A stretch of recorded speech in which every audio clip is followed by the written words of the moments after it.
I saw on social media, kind of maybe a good happy medium of now.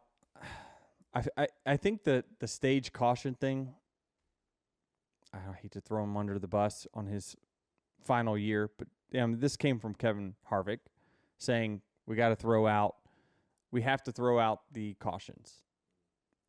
No, you don't think it came from him? No, I'm not saying it didn't come from him. Okay, because it did. Yeah, no, I'm saying he got it I going in the media, and then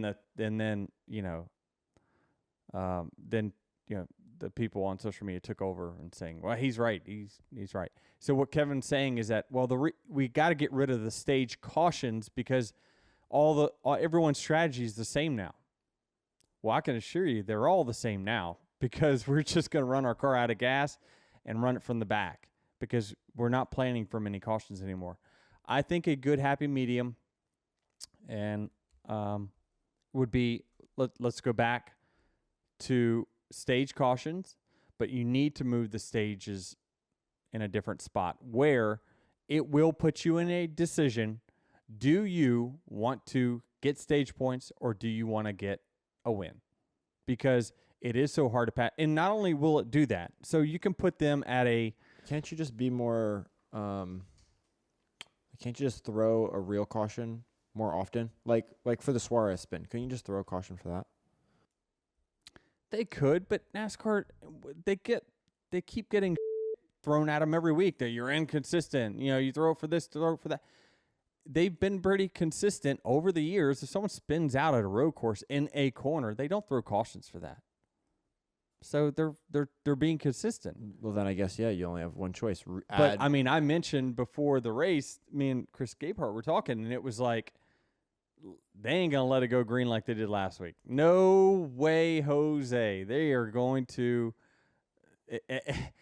you see some tire smoke, put it out. Put it out. You said that? Yes. Oh, you were wrong. I was wrong. I was wrong. No question. Eric Almirola was sitting in the middle of the front stretch. No caution. I mean, I applaud them. I think they ran that race in a very proper way. They did not try to twist any finishes. They didn't, put us in green, white checkers just because. They ran the race proper. And so some people aren't going to like it because we're going to run in a train. It's very hard to pass. If you're looking for contact, it's only going to happen during restarts. But, we saw at COTA, restarts got out of hand. Like that's not the show that you want. I mean, it may be if you're into bumper cars, you're probably into that, but there's too much on the line. Regular season championship, bubble, who's going to get into the playoffs, way too much at stake for them to throw phantom cautions. Chase Elliott runs out of fuel. Alan Gustafson thought that once Chase went to the switch, he could pass him 2 more times before pitting. I'm going to have to water up for this one.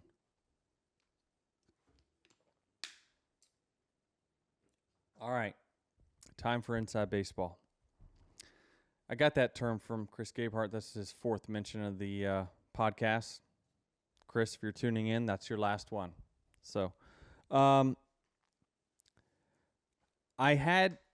wanted to get educated on. I needed to know exactly what was said. So I went back and I listened to the audio of the communication, and he said, we're going to run about 10 laps. And again, I'm paraphrasing because this is not going to be exact word for word, but I'm going to get the points. We're going to run about 10 laps, and then you're going to go to your switch. Your switch is switching from pump A to pump B, pump 1 or pump 2. So basically, run this thing out of gas. The minute you hear it running out of gas or feel it running out of gas, go to your switch. And then I want you to come the 3rd time by. Okay. Pass me twice, pit the following time. It's hard not to throw someone under the bus here, except for the entire team. People want to pin this on Alan Gustafson, you can try, and he is the leader. He's responsible, but where's Chase Elliott in this? I mean, he's experienced enough. If Chris, I'm sorry, I shouldn't say it. If Chris Gabehart said to me, flip your switch and then come third time by, I immediately would have said, that's not right. I would have said, that's not right. It's not third time.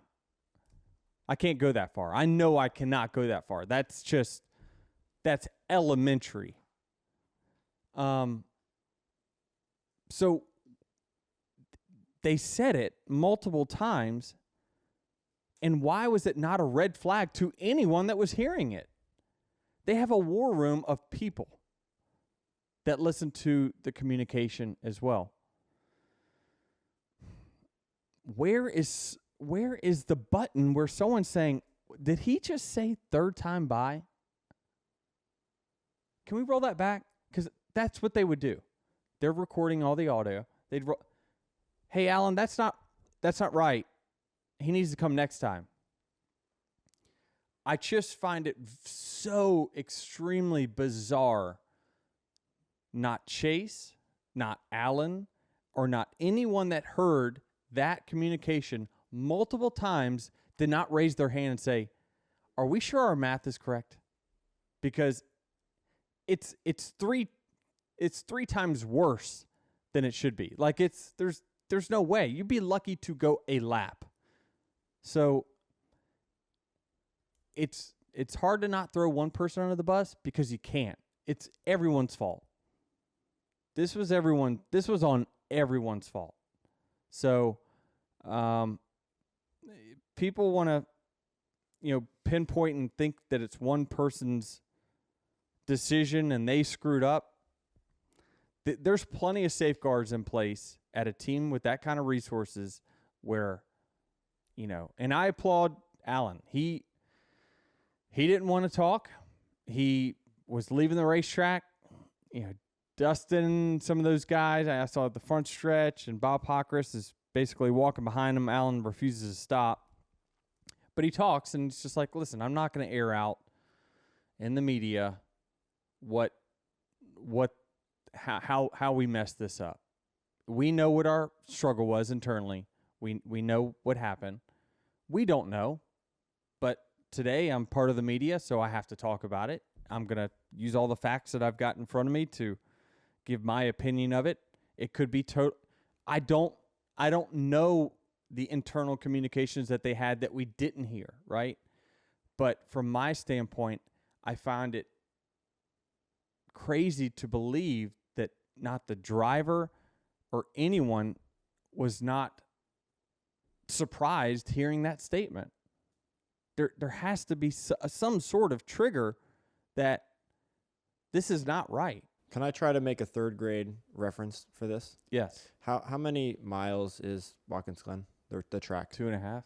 Okay, so when you have to go to the switch at Daytona or Talladega, it might be enough to get you back around the track to pit, correct? That's right. Those tracks are also 2 miles, but they're a highway track. Simple math. They're a highway track. I know. Watkins Glen is like... I think Steve Letarte it's did a town great... that you get less gas mileage hitting the brakes. It's my point. You bring up a point now on super speedways. It's about wide open throttle. So right. To counter your argument there a little bit, you're wide open throttle all the way around the racetrack. So you use more gas at a super speedway. Right, but your Sequoia gas mileage is better on 77 than it is driving through town. Well, did you look at the sticker? It's like 22 and like 20. Like there ain't much variance. That's very efficient that's one in the lap. city. That's 2 miles. That's 1 lap. But I just don't I don't know any driver that doesn't know how much his reserve switch will get him. I mean, if you hit it at Richmond, you never would because you're going to pit for tires beforehand. If you can get 3 laps out of it at Richmond, that's probably good. I don't know. It doesn't make sense to me. But he needed to win anyway. I know we're making a big deal of it. He needed to win anyway. He probably wasn't going to win. Right. Needed a better qualifying effort on Saturday. Yeah, that's put what him it in was. Position to win. No question, which is why you saw him have the emotion that he did, after, you heard the Aaron Carr, and he was just like, man, Alan, I screwed up every corner I possibly could. By the way, he still qualified 11th. I mean, that tells you how good he is on the road courses. But it's been a frustrating year. I get it, but they still got another shot, and I can assure you, every Hendrick car, short of maybe Alex Bowman, I mean, they're gonna try to get, they're gonna be pushing Chase and Alex. So